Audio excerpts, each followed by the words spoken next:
Hey everybody, in today's video we are going to be processing 30 pounds of cranberries. We live next to one of the largest cranberry producing states in our country, and we have previously gone to festivals that we're able to get bulk cranberries, but this year we decided to skip the road trip and to purchase them online directly from a cranberry grower. One of the reasons why I got so many cranberries is because I want to incorporate them and mix them in with some of the other fruit products I've been making, including a sauce, juice, and I think that it's going to add some really great flavor, some tartness, lots of good extra vitamins and nutrients, in addition to some amazing color. So in the past, when I have made different cranberry sauces, it's been a combination of cranberries, water, sugar, and sometimes orange juice and orange peel. For doing the sauce portion of this apple pear cranberry sauce, I'm just going to go in with water and cranberries to create the cranberry portion. There's so much sweetness coming from the other fruits that I think we're just going to omit that completely.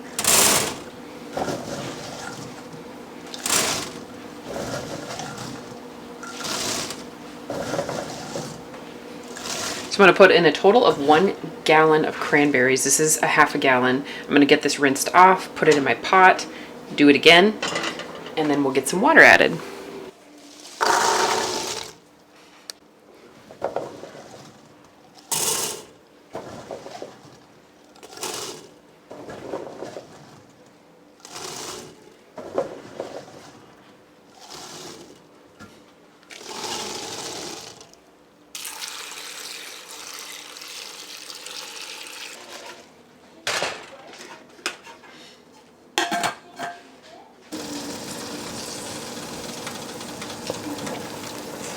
So as cranberries cook, they burst open, and you can hear that popping sound as they do it.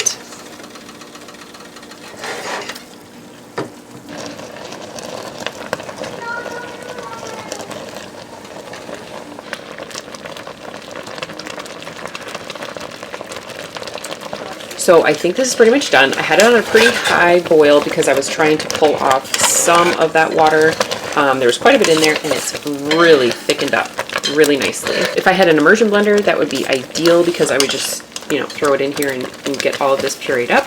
But I think I might actually throw it in my high-speed blender to get that same effect. This is all pureed. I went ahead and put it through my high-speed blender, and I'm really glad I did. I think it just made it a really good consistency. So we're gonna go ahead and get this mixed in with the other fruits. I'm not gonna show too much detail because I do have a video where I was like canning applesauce and things like that, as well as pears, but I'm actually going to be combining some of these pears that ended up not canning on their own with some of these number 2 apples that I have. Number 2 refers to just, second quality apple. They might have some scuffs or cuts or things like that, but what I've found is that these are so well intact, and even if there's like a mark like this, that does not really go deep in the apple. It's very rare where I find one where the damage is actually like very deep under the skin. I almost have a half a kettle here that is the apple pear sauce, and goodness, it smells so incredible. That pear just smells so good. We already ran it through the sauce master, so all the skins and tough parts are taken away. Well, my camera wasn't on when I poured this in, but it's been pretty fun to incorporate things here. I was hoping that this wouldn't be just a different shade of brown. I'm really glad to have this really rich color. It's looking beautiful. So I'm just going to go ahead and get my get all of this incorporated the rest of the way. I have my burner on, so this is warming up, and I'm going to prepare my jars right now so that when this is, at a good boil, then I can go ahead and get those filled and get this canned up because we got more to do. I have tasted this, and it is out of this world delicious. It has just the perfect balance of sweetness with just a much more complex, in a positive way, a fruity complex flavor than just regular applesauce or even just the apple pear sauce, which I tasted prior to adding this in. And of course, the cranberry alone was just incredibly, incredibly tart. So this is amazing, and the color is just beautiful. I have everything ready. This has been basically boiling. My canner is at temperature. I've got my jars hot in the oven, and we're just going to go ahead and get these filled up.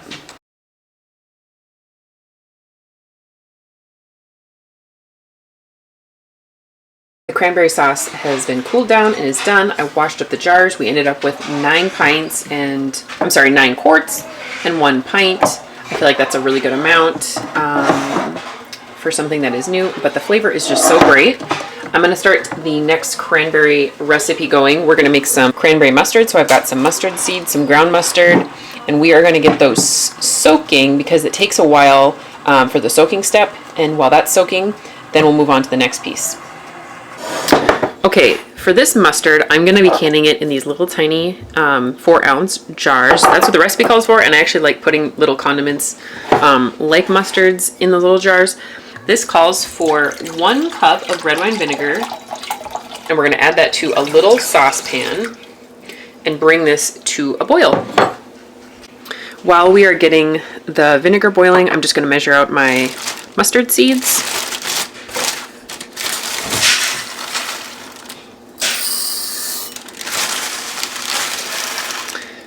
And we're going to use 2/3 cup. All right, that is to a boil, and all we're going to do is pour these seeds in and let them sit until they have absorbed most of the liquid. This is supposed to take about an hour to an hour and a half or so. The next thing we're going to get going is making some juice. We're going to make cranberry apple juice and then also just plain cranberry juice. I've got my largest stock pot out here, and I'm probably going to need to do 2 different loads and get the cranberry piece done first. Now, when making cranberry juice, it's a 1-to-1 ratio of water to cranberries, and so I'm just going to fill this up as high as I can with both of those. As the cranberries sort of burst, this whole thing will come down a little bit.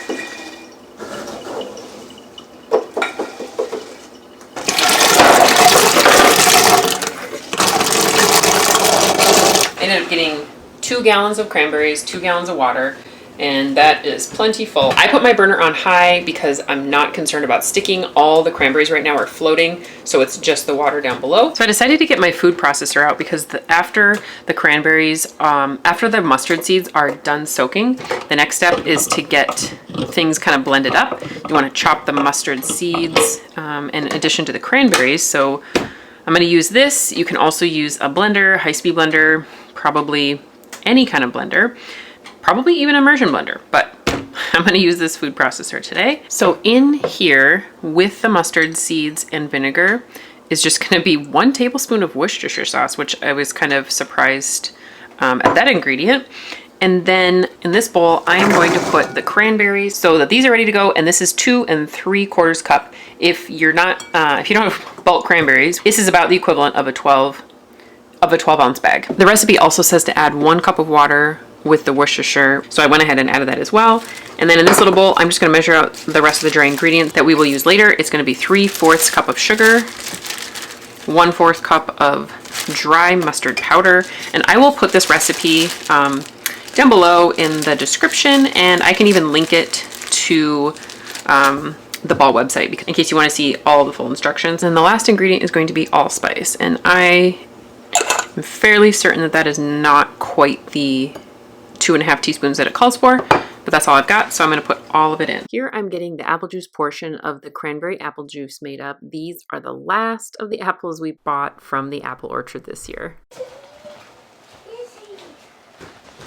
Now that these seeds have soaked most of the vinegar up, we're going to add them to the water and Worcestershire sauce and blend until the seeds are not completely pureed, but where you can still see some bits. This first check you can see is much thinner, and so we get it going again, and the second one you'll notice is quite a bit thicker. After I feel like this is the right consistency, I added the cranberries, blended it some more until the cranberries were mostly incorporated.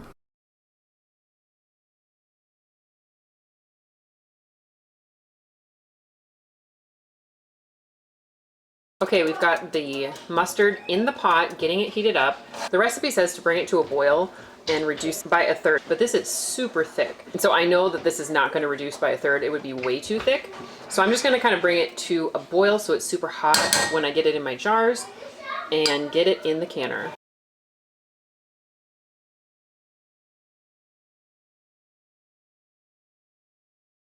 Okay, we've got about half of the cranberry juice set aside right here. I'm going to be getting the rest of it going momentarily, but for now I want to make sure that I get this completely strained. I have put this so far, I actually had a lot of help doing it. We put it through this strainer, and then, so that's what it's sitting like right now. And now I'm going to strain it again through this cheesecloth. I just kind of have it sitting in the strainer, and we'll see how that works to further, because this is pretty darn thick stuff right now. So I think this is going to just clean it up a little bit and make it more of like a clear juice.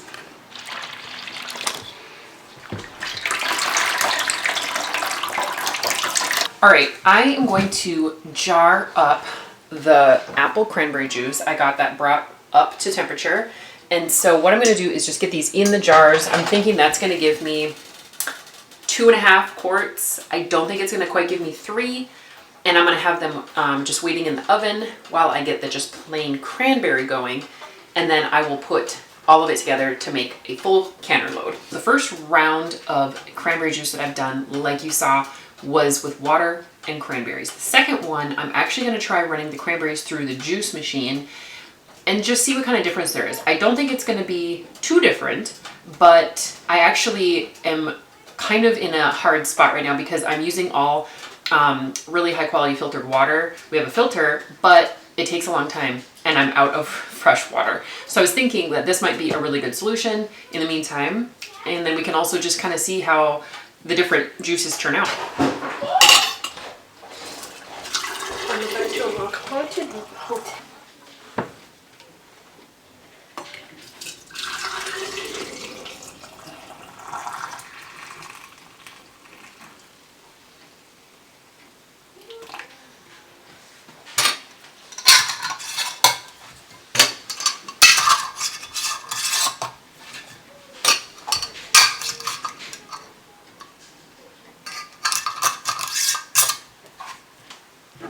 This is the plain cranberry juice that I'm now filling these 4 jars with so I can get that full canner load. I was able to get 3 full quarts of the apple cranberry mixture, so I'm happy about that. The blended juice does have a lighter color, so I'm not too worried about mixing the two up. Working with these cranberries is such a messy process, but it's really worth what we get out of it. Got the juices pulled out of the canner. The ones over here that are a little lighter are the juices, the mixed juice with the apple. And then the darker ones here are just straight cranberry. So I'm gonna go ahead and get the rest of the cranberry juice canned up. Today we are on day 3 of processing these cranberries, and I decided to run my cranberries through the juicer instead of using the method where I basically boil them and sift them out. So this is the pulp left over in here, in here, and in here. And I'm going to dehydrate this. I decided I do not want to throw that out. I have the juice in here. Now, the difference between the juice through the juicer was that it was a lot thicker. I originally thought I might run it through the cheesecloth like I did the other stuff. However, I decided that I'm not going to, and I just added some water. Probably going to reconstitute it a little bit anyway, just because it was so concentrated straight from the juice machine, but I think this is going to be a good mixture. And we really don't mind pulp in our juice. We actually quite like it. So I've got the mustard and the juice so far already cleaned up, rings removed. And you can see that the difference there, and you can see the sediment. That does vary a little bit jar to jar, but like I just said, it's something that we actually like in our juice. So we've got 6 quarts out of this, 3 quarts with the apple. And as for this, I'm guessing we'll get maybe 4.5 or 5 quarts. So I'm gonna go ahead and get this canned up, and I will show you everything when we are done. One other thing that I did is I threw in our freezer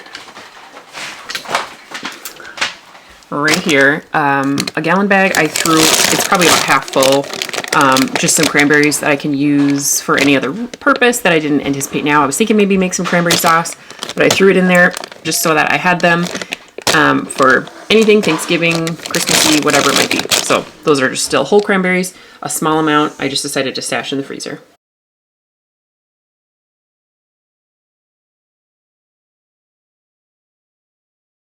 So we are getting this cranberry pulp onto the dehydrator trays, and we'll let them dry low and slow until they are light in weight and are pretty easy to break apart.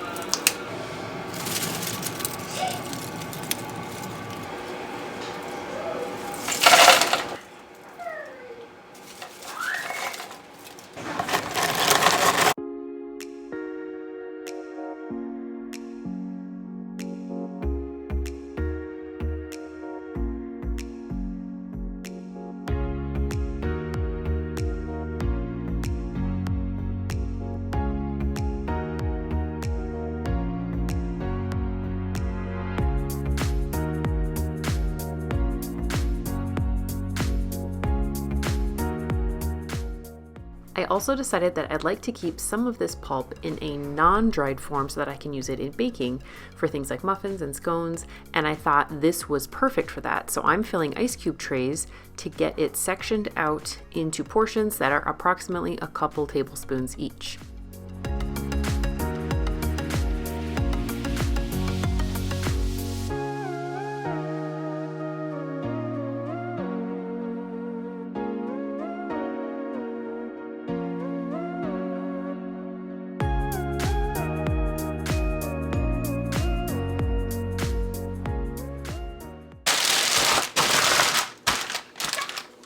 Okay, everything you see here is all of the things we got out of 30 pounds of cranberries.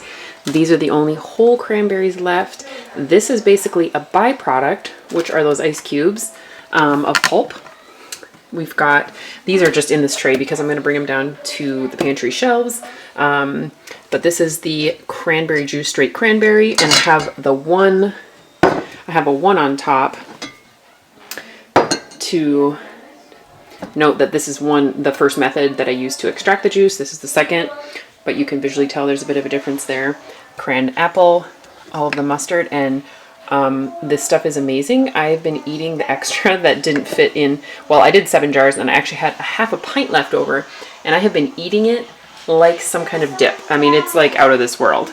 And then this cranberry powder, I'm super excited about too, and it got nice and dehydrated. It's very free flowing in here, which means that it's at a good moisture level, low moisture level. I love to use these glass peanut butter jars over because it has a rubber gasket on the lid seal, so it keeps air completely out. So that's what we have. 30 pounds of cranberries boiled down to all of this. Super excited to have it. Thanks for coming along with me as we processed all of these cranberries. I hope you have a wonderful day, and we will see you soon.